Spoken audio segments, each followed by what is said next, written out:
एक समय ऐसा था जब भारत दुनिया का सबसे अमीर देश था। भारत में पूरी दुनिया का सबसे अधिक सोना था, जिसे सैकड़ों सालों से लोगों ने लगातार लूटा है। साल 2020 में सोनभद्र से 3000 टन सोना मिलने का अनुमान लगाया गया।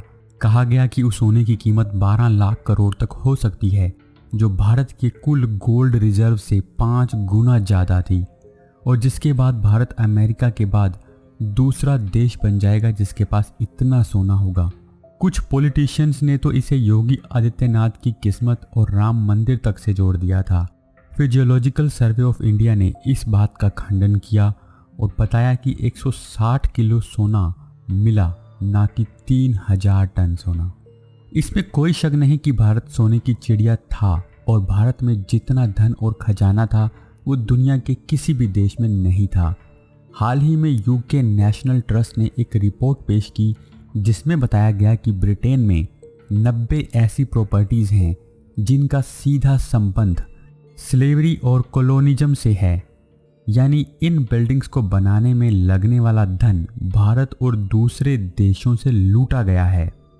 इन 90 प्रॉपर्टीज़ में से 50 प्रॉपर्टीज़ ऐसी थी जिनका सीधा संबंध ईस्ट इंडिया कंपनी से बताया गया। यानी भारत में ईस्ट इंडिया कंपनी के गवर्नर जनरल्स रहने वाले लोगों ने ब्रिटेन में बहुत सी प्रॉपर्टीज़ बना ली थी। इसमें कोई शक नहीं कि सैकड़ों सालों से भारत से बहुत सारा धन लूटा गया है। भारत पर बहुत से आक्रमण हुए, लेकिन सबसे ज़्यादा धन लूटने का काम अंग्रेज़ों ने किया। फिर भी माना जाता है कि आज भी भारत में सोने चांदी के बड़े बड़े भंडार मौजूद हैं। भारत से भागे हुए विजय माल्या ने 2003 में टीपू सुल्तान की एक खोई हुई तलवार को 1.57 करोड़ में एक नीलामी में खरीदा था। कहा जाता है कि टीपू सुल्तान के पास उस तरह की 13 तलवारें थीं, जिनमें से एक ट्रैवनकोर की लड़ाई में भी गुम हो गई थी। मैसूरू के हरेनाली गांव में कुछ मजदूरों को ब्रिटिश काल के कुछ सिक्के मिले थे, जो कि 1840 से 1887 के बीच बताए गए। हालांकि वो बिना किसी को बताए उन्हें लेकर भाग गए थे। लेकिन कुछ खजाने ऐसे हैं जिनके बारे में मीडिया और लोगों में चर्चा चलती रहती है। आज के इस वीडियो में हम बात करेंगे भारत के ऐसे ही छुपे हुए खजानों के बारे में। मीर उस्मान अली का खजाना। मीर उस्मान अली हैदराबाद के आखिरी निजाम थे। हैदराबाद पर लगभग 300 सालों तक निजामों ने राज किया था। हैदराबाद के निजाम ने इतने सालों में इतनी दौलत इकट्ठी की थी कि टाइम मैगजीन के द्वारा आखिरी निजाम को 1937 में दुनिया का सबसे अमीर व्यक्ति बताया गया था। मीर उस्मान अली को गहने, सोना चांदी और हीरे जवाहरात इकट्ठा करने का जुनून था। हैदराबाद के निजाम के पास इतने गहने थे कि अगर भारत के सभी राजाओं के गहनों को भी मिला दें तो भी वो उसका मुकाबला नहीं कर सकते थे। 2019 में लंदन के कोर्ट ने एक फैसला दिया कि 35 मिलियन यूरो भारत और भारत में रह रहे निजाम के वंशजों को दिए जाएं, जिसके बाद 1948 में वहां जमा किए गए 1 मिलियन यूरोस, जो कि 2019 में बढ़कर 35 मिलियन यूरो हो चुके थे, वो पैसा निजाम के वंशज नजफ अली खान को सौंपने का फैसला किया गया। भारत पाकिस्तान विभाजन के बाद हैदराबाद को 1948 में भारत में विलय किया गया था। उस समय निजाम ने यूके के एक बैंक में 1 मिलियन यूरो जमा किए थे, जो कि पाकिस्तान के हाई कमिश्नर के नाम पर था।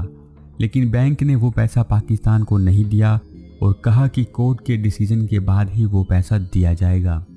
द हिंदू की एक रिपोर्ट के अनुसार 1965 की भारत पाक जंग के बाद निजाम ने 4.25 लाख ग्राम सोना गोल्ड बॉन्ड में इन्वेस्ट किया था, जिसकी उस समय कीमत 50 लाख के आसपास थी। माना जाता है कि निजाम के वंशजों के पास आज भी वो खजाना है जो कि किंग कोठी पैलेस में दबा हो सकता है। ग्रोसवेनर शिप। समुद्र की गहराइयों में बहुत से राज दफन हैं और ना जाने कितने ही बड़े बड़े जहाज समुद्र निगल चुका है। ऐसा ही एक जहाज जिसका नाम ग्रोसवेनर था समुद्र में गुम हो चुका है।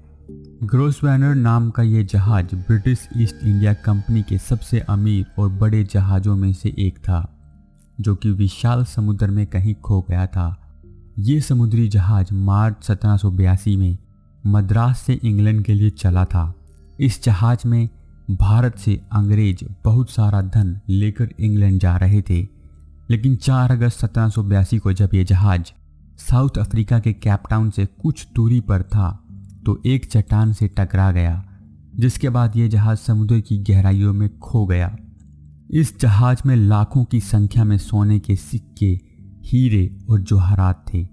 कहा जाता है कि इस जहाज को बाद में ढूंढ लिया गया था, लेकिन उस खजाने का कुछ हिस्सा ही मिल पाया था। उस खजाने का एक पद्मनाभ स्वामी मंदिर केरल। भारत के मंदिरों में इतना खजाना है कि अगर उसे इस्तेमाल में ले लिया जाए तो भारत की समस्याओं का समाधान हो सकता है। जून 2011 में कोर्ट ने जब केरल के तिरुवनंतपुरम में श्री पद्मनाभ स्वामी मंदिर के खजाने को खोलने का आदेश दिया तो पूरी दुनिया हैरान हो गई, क्योंकि उस मंदिर से निकले खजाने की कीमत $22 बिलियन के करीब आंकी गई थी।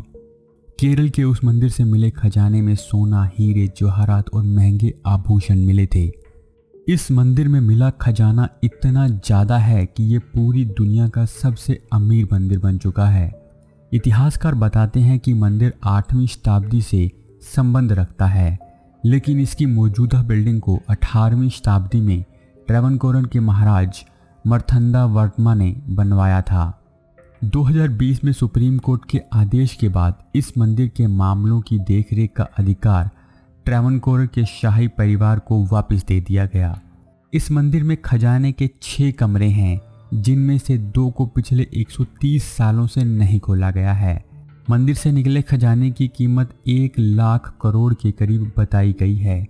इस खजाने में मिले सिक्कों में नेपोलियन, रोमन, मेडलेव और ब्रिटिश काल के सिक्के भी मिले हैं। नादिर शाह का खजाना। नादिर शाह ने 1739 में दिल्ली पर आक्रमण किया था। इस आक्रमण में उसने दिल्ली में खूब लूट मचाई थी। अपने 50,000 सैनिकों के साथ उसने दिल्ली में 20 से 30,000 आम लोगों को मार डाला था। उसने दिल्ली से इतना धन लूटा था कि उसका लूट का कारवां 200 किलोमीटर तक लंबा था। दिल्ली से लूटी गई सबसे कीमती चीज़ों में कोहिनूर हीरा, पीकॉक थ्रोन, गहने और लाखों सोने के सिक्के थे। मयूर तख्त यानी पीकॉक थ्रोन आज ईरान में है और कोहिनूर हीरा इंग्लैंड की महारानी के ताज में जड़ा है। कोहिनूर हीरा कुछ समय तक महाराजा रंजीत सिंह के पास भी रहा था। अगर आप कोहिनूर हीरे की पूरी कहानी देखना चाहते हैं तो ऊपर आई बटन पर क्लिक करके वो वीडियो देख सकते हैं।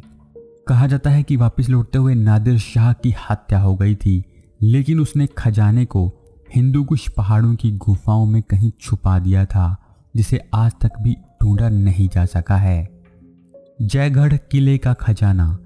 मानसिंह अकबर का सेनापति था, जिसने महाराणा प्रताप के खिलाफ अकबर की ओर से युद्ध लड़ा था। मानसिंह ने देश के साथ धोखा किया, लेकिन उसने अकबर के साथ भी धोखा किया था। जागरण जोश की एक रिपोर्ट की माने तो मानसिंह ने 1580 में अफगानिस्तान को जीत लिया था। अफगानिस्तान को जीतकर वो मोहम्मद गजनी का खजाना ले आया था, लेकिन उसने वो खजाना मुगलों को देने की बजाय जयगढ़ के किले में छुपा दिया। इस खजाने को बाद में फतेहपुर सिकरी के मंदिर में भी रखा गया था। मानसिंह ने जोधा को इस खजाने के बारे में बताया था। हालांकि टाइम्स ऑफ इंडिया की एक रिपोर्ट की माने तो उसमें कहीं गजनी के खजाने का जिक्र नहीं है, लेकिन इस बात का जिक्र है कि 1976-77 में इमरजेंसी के दौरान इस किले में खुदवाई करवाई गई थी। किले में इंदिरा गांधी ने सर्च ऑपरेशन करवाया था। इस बात का जिक्र बहुत जगह किया गया है, लेकिन माना जाता है कि ये एक अफवाह थी। ये भी कहा जाता है कि पाकिस्तान की उस वक्त की प्रधानमंत्री जुल्फिकार अली भुट्टो ने इंदिरा गांधी को पत्र लिखकर उस खजाने में पाकिस्तान का हिस्सा तक मांगा था। कुछ रिपोर्ट्स की माने तो उस वक्त सरकार को खजाना मिल गया था और पूरा खजाना गुप्त रूप से सरकार के खजाने में शामिल कर लिया गया था।